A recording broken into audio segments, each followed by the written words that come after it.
প্রিয় দর্শক, আমি শফিকুল ইসলাম এবং আপনারা দেখছেন আরামবাগ টিভি। দর্শক, আমি তো এই মুহূর্তে রয়েছি অযোধ্যাতে, অযোধ্যার রাম মন্দিরের একেবারে প্রধান গেটের সামনে। দেখতে পাচ্ছেন, এই হচ্ছে প্রধান গেট। এখান থেকে ওই 500 মিটারের মতো ভিতরে গেলে রাম মন্দির। এখান থেকে রাম মন্দির দেখা যায় না, একটু ভিতরে গিয়ে দেখতে হয়, এবং সেটা আমি গতকালকে দেখিয়েছি। দেখুন দর্শক, যখন মাত্র আজকের দিনটা আজকের দিনটা কেটে গেলেই এই গেট দিয়ে প্রধানমন্ত্রী নরেন্দ্র মোদী এবং আরো অনেকে যাবেন, গিয়ে রাম মন্দিরের উদ্বোধন করবেন, প্রাণ প্রতিষ্ঠা হবে। এবং সেটাকে ঘিরে একেবারে সাজো রব দেখতেই পাচ্ছেন, ফুল দিয়ে কিভাবে সাজানো হয়েছে এবং কিভাবে লেখা হয়েছে। কি লেখা রয়েছে দর্শক দেখুন, যেটা লেখা রয়েছে, प्राण प्रतिष्ठा महोत्सव में आए हुए सभी भक्तों का श्री राम जन्मभूमि तीर्थ क्षेत्र ट्रस्ट स्वागत करता है। এই হচ্ছে একেবারে প্রধান গেটে ফুল দিয়ে লেখা হয়েছে। এবং দেখুন দর্শক, গেটের একেবারে সামনে প্রচুর মানুষের ভিড়, যদিও এখানে পুলিশি নিরাপত্তা বিরাট, মানুষকে দাঁড়াতে দেওয়া হচ্ছে না। যারা একমাত্র খুব জরুরি প্রয়োজনে রয়েছেন বা মিডিয়ার যারা কর্মী, তাদেরকেই কার্যত অ্যালাউ করা হচ্ছে। তারা এখানে সব রয়েছেন, কাজ করছেন, শেষ মুহূর্তের যে প্রস্তুতি সেটা দেখছেন এবং দেখানোর চেষ্টা করছেন। এবং দেখুন, ফুল টুল একেবারে নিয়ে এসে রাখা হয়েছে, একেবারে মানে পুরো দমে সাজানো হচ্ছে। বড় বড় সব এলইডি লাগানো হচ্ছে। আগামীকাল এখানে ডিসপ্লে হবে, যে প্রোগ্রাম চলবে, কারণ সকলকে তো ওখানে অ্যালাউ করা হবে না। খুবই যারা আমন্ত্রিত ভিভিআইপি তারাই একমাত্র ভিতরে ঢুকতে পারবেন। কিন্তু প্রোগ্রাম তো অনেকে দেখতে চান, সামনে এসে অনেকে দেখতে চান, সেই জন্যই কিন্তু এরকম সব এলইডি লাগানোর জায়গা করা হয়েছে। এবং কালকে উদ্বোধন, কিন্তু আজ থেকে মানুষের ভিড়, প্রচুর ভিড় দেখতে পাচ্ছেন, মানুষজন সব এসছেন। হ্যাঁ, কোথেকে এসছেন? মুর্শিদাবাদ থেকে এসছেন। শুধু কি মন্দির উদ্বোধন দেখতে এসছেন? হ্যাঁ, আমরা মন্দির উদ্বোধনের উদ্দেশ্যে এসেছি। আচ্ছা, আরামবাগ টিভি দেখেন নাকি? চিনতে পেরে গেছেন? হ্যাঁ, আপনাকে দেখতে চিনতে পেরেছি।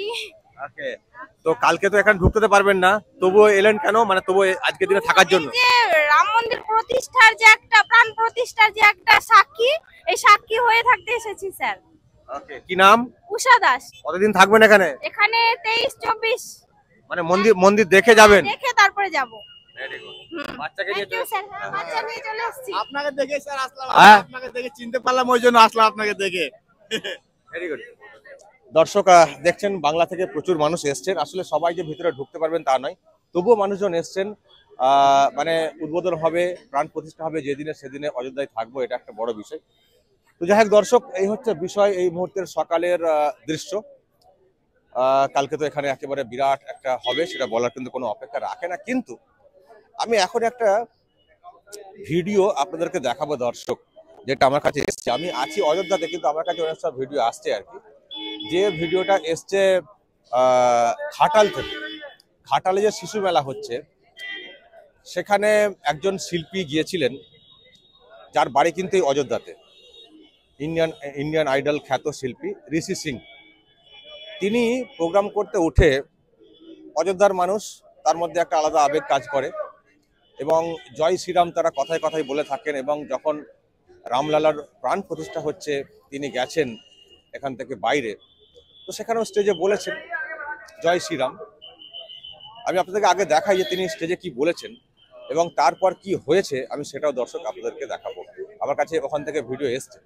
আগে দেখুন ঋষি সিং মঞ্চে উঠে কি বলেছেন, মানে জয় শ্রীরাম স্লোগানটা ঠিক কিভাবে দিয়েছেন। এবং ভালো করে লক্ষ্য করবেন, যখন উনি জয় শ্রীরাম স্লোগানটা দিলেন, তারপর নিচে যারা ছিলেন শ্রোতা, তাদের তরফ থেকে কি ধরনের রিয়াকশন হয়েছিল, কতটা উচ্ছ্বাস, অন্তত অডিও শুনলে বুঝতে পারবেন। আগে দেখুন দর্শক।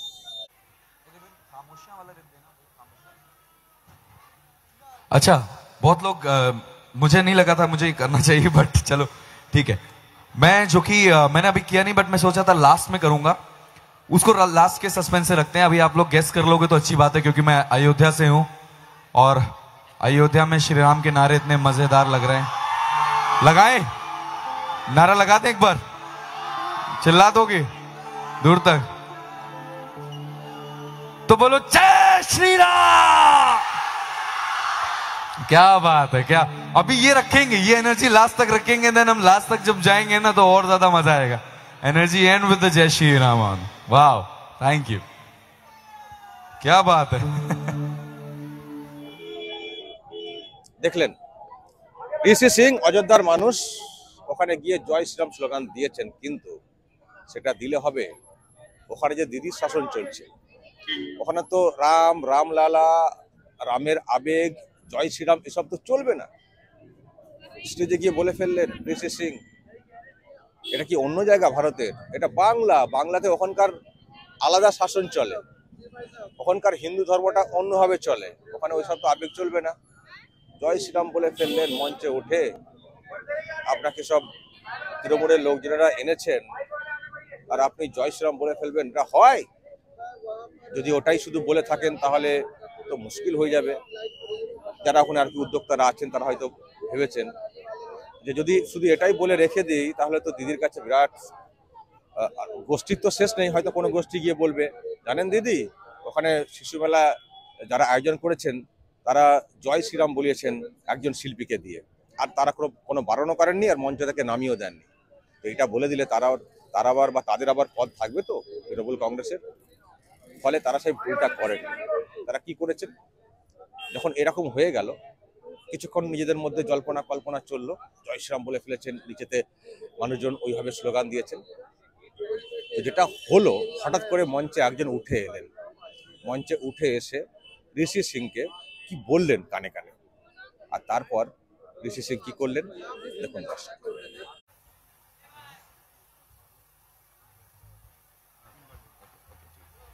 ओके, सो एक रिक्वेस्ट है, जो कि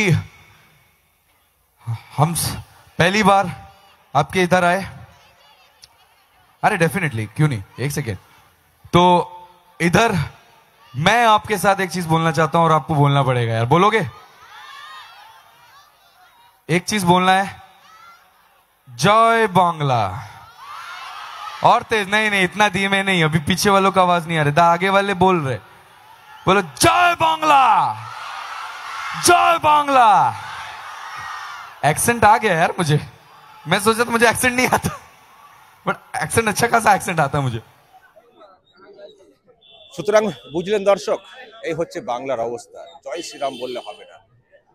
ঋষি সিং ওখানে জয় শ্রীরাম বলেছেন, উনি কিন্তু বিজেপি মাইন্ডেড হয়ে বলেননি, নর্মাল বলেছেন।